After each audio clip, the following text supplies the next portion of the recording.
Real quick while I'm waiting, I'll show you guys Derek's rod holder setup that him and Keith came up with.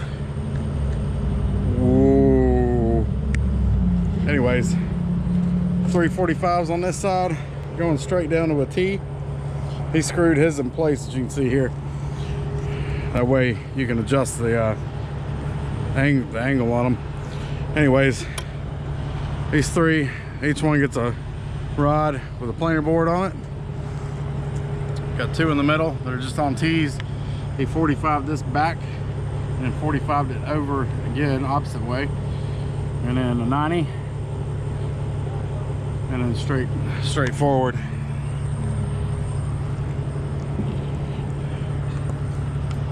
There's two in the, there's one right here. There's one right there.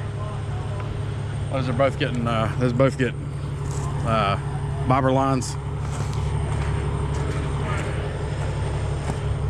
And he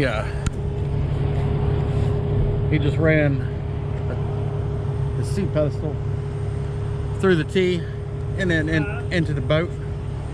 Another T. 90-degree elbow. And then more T's. 3 more planer boards. Got the whole thing covered. Got one on the front. Did the same thing with the T in the middle. And 2 T's to hold it down and stabilize it is a pretty good idea. And then 2 45 elbows. And those get down lines. And it works real good. And there's Keith. And Durkee. So that's the boat.